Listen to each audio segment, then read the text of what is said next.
Outou Manuia.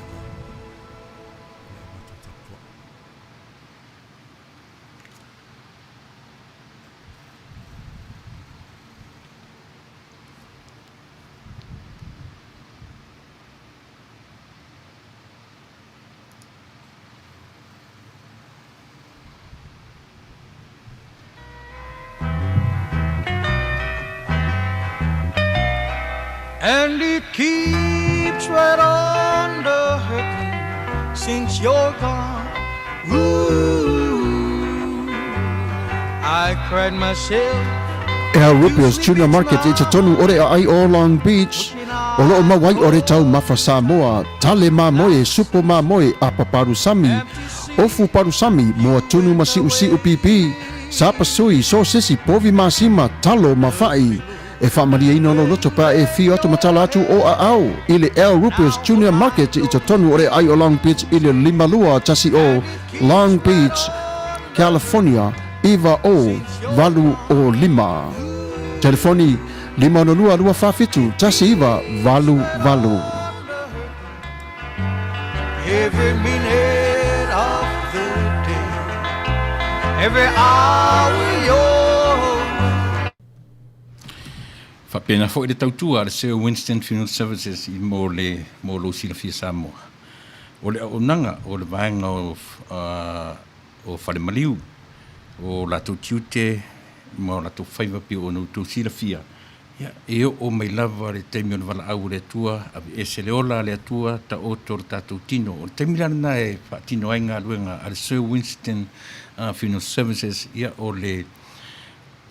Vea ina i o lato maota, ua mai au ntiu te wina, iwe e te wina ai le tino maliu o le tangata.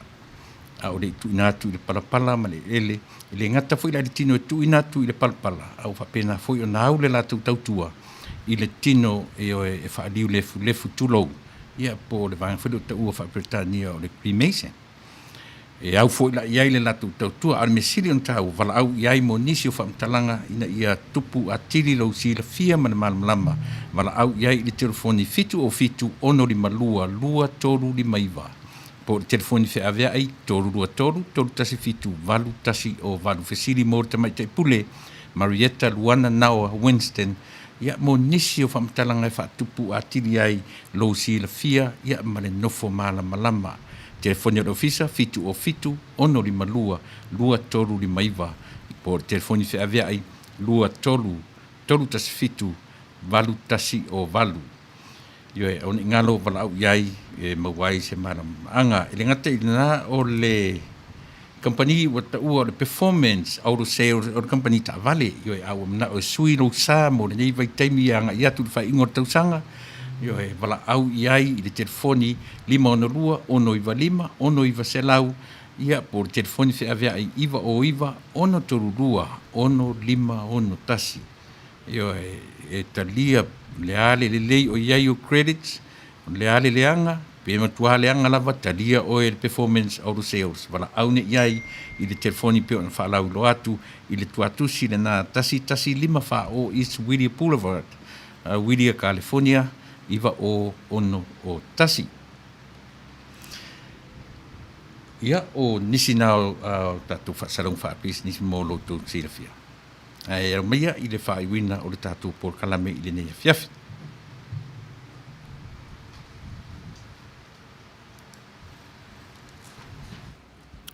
Ia na ua tu atu ia tamaita ia ana Meni sa fail tatu tanonga. Ia tu sai foi mulona fa mo e fia pale le tofi mayor in the city of Carson. Ia toni alo fa le Outou Manuia and tom fai. Ia fatasi foi le nganga pa io le tua ia te ia lo na inga. Ia me se foi le campaign. Tu e pe ia taua ia me fa pea nei foi te mina fa pe ina ile te pena ina o tatu tangata i New Zealand nai mata osi fa mata osi a mata e tupulanga nei ia mal fa mo lava e le te me Palestine tangata Samoa le tunu nei em fai so atonu e manatu tangata e pole ala me manatu tangata e tau na fa apopo i manatu na le manatu le nei e mawhai o na Palestine se tangata Samoa i Amerika. Atonu e le langa ngana, a wafo o le ngana le nā ale aturulunga e whao ngā e ta alo ai i Malaia. E lea o ngā e se whengo se suawai, a le kolopo o le tangata o matua le leia. So a matala whapea, e te pena whapea. o leo te tau fia lau tala na e iei le taimi iei le vai taimi o le tausanga o lumanai e tūla e me isi tanga ta Samoa a le lava ia na e tau wafo e po le lava le tūlanga o iei ai mana ia leo o iei pe o lea lau te fatu o lea tau te fatu fatua le ala mo tupulanga o lumanai o le fefe mea ia pe o la wa mai tau atu le whaasoa me fo ia a ana e tele atu lonanga wa ana i loa o i te mina o whamata o sia il mea e lo wingo o talau se me fa le whatau ngā vale fa le tau mawhai o no le pau fo i lava o mea o mawhai i le nei fo i teimi ma mea o mai e le tua mea ai e tau male aso a la o aia ui le whatu funganga o ana ia e se whara nei whatu funganga mo ia la pe e tau tua penga la nga ngana Samoa ia ala ngale na le lua fe tanga Samoa e Carson if na midas fu fitu afe ora na winga e te tau na fatu funga ina ia i se si fatu funga nga e se mai ne lo fatu funga nga lo fatu funga o e ma ule na me Samoa ia ai te tau lava e te tau lava le ngai mafai ona misi alo fa le sa mo fa pe talo fa sti whanau a inei ma le ai tau whai mai panu mai la vote lea ia wa o lisi la mea lena u whaiatu ai you know o values o le teine le mele o le tautua se na papalu mai tātou o whai whiau o whai whiau le o le mea lana le tutono lona moto o vai atu la le lei o le whainga o le latu city le mele nofo ai o na e lo leo se manatu ia te le o tauna aven me ngā dai so au toa ia ma me umai e whai e tātou ia nā whanua ma le tāwhisi le whai le malai leo tātou o le vanta pena ia le ala ato so e te mai tai pei ma o se vai mea se vai tim whapena, le whapena rua mafuta ai, le na rua tarano ai. Le na rua, ia i tiro o manatua, a le na te manatua. O te teimi se tawhasiri whai, po la se teimi. So e se alo fia whaftai foi super whaatonu mo ne foi avano whaaulo a wae no walau i ele sa ia le most time avano mate wheloa ia a nala o eta pena ina ia le o mawane avano whaaulo so o le labu whai ai so le sau i e surveil na teimi nei so se teimi a whaalu le vai aso sau nei ia talo si mo ni ana palota ile tatu audience wa pe le sina me e tawai analytics si tatu va ai po feolo mata mai e tangata wa o le silana talo sanga se feso sani me selen ia na ia tatu kiwis manai aussies ia ele ma fai ona po le ala val mana o fa le o to tele tanta ini ia ai la se longa fa pe tau i fina ia se va ai fo ine te o tana la tu pi la talana o tele tanta o message ku yang ia ma to need through our service ia wa o sile na me e fa sa on a contribute o e pe fa ele o se sene o America le ngana la utala ele ma fa ia tanga tanu o stadia ma New Zealand por ala me fe le tau mai le teinel nei ma fi mana afso soni ia ele fai se vangana o ta wala mai se wala na ia o le tele o le can of worms o le apa no fele na e me faina ta tala ele me na apa se pokedi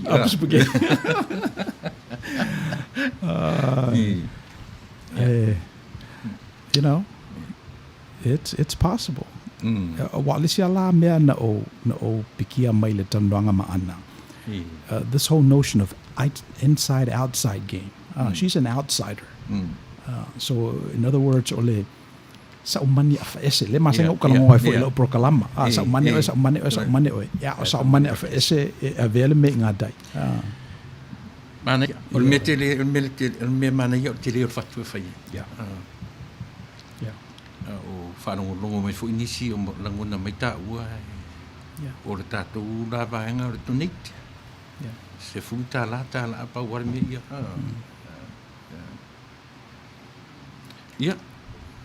you were there le aso wala nguna fa tanga tau vai me fa peni ile porque i tonu la vonia tu no uia wa ese porque ki isi tu no ese porque ki o Pacifica ese New Zealand ese le ala va sau fo i langa na lo haru ta na malo i fa ia fo i sau tala le meoli o le tanga tau va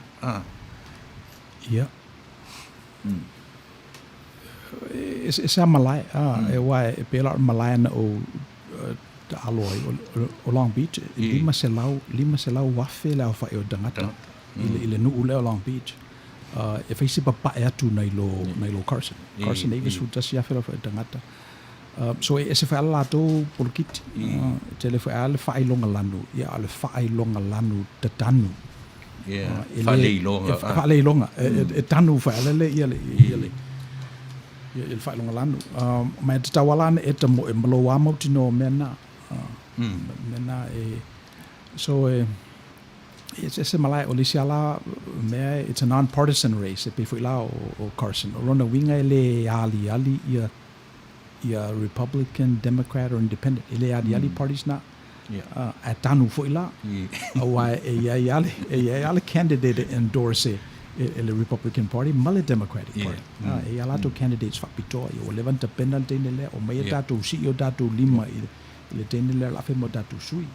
Yo na e fi wala i alo. A mise ba fa peto ivo o to wi to vai no foetas. Ala ngala o uma na anointed le mayor, uma na anointed the city council person or district na. Fe so soani mai ia tanga te lungo le state.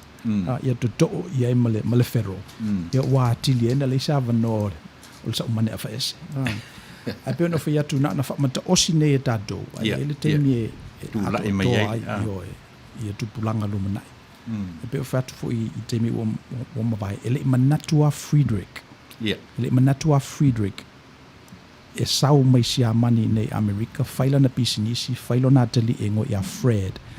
O na mawala ia Fred la no na tali engo ia Donald. Le o Palestine nei United States. Tu sa Donald Trump o second generation la inga le Yeah, first. for the first. Yeah, well,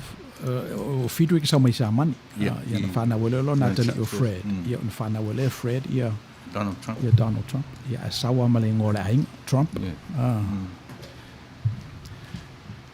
Yeah. O tu never le fiafi mai tu I favor foi. Yeah. So mele mo le to le fa ftai le fionga fa tonu tu sai foi mo te pena ino le interview I la u mai tau o le sile interview tosini ni I le lei interview le mo o fa ne ava no mafutai ma potential leader o tatu tu no I ia o se fianga le tatu po kalama I Outou Manuia o te manatu o fa peina foi o no to fia ia o to o mai tau mai o te lo pena mo ni tatu fisidi o fa interview ele most time ava no address ai ele si o tatu po kalama I amatanga o po kalama I le vaiaso asau ia ona tosini ni ia la io na fisidi ba fe pein fisidi I to te le tar fesiria o le statu te. ia Be kua e lunga. ia ole a ta ofila mo le aso le ai o le temile nei ia fa manuia te ratu le tua I le whafonga al tatu o tunu ai e fu se pati o sala po se winga ua le tau tumali ia wha mangalo le wauna ai manuia te le whaasausaunga al tatu o tunu I le nea fiafi o lo to o ono Misipouena Tagaloa ma I Outou Manuia.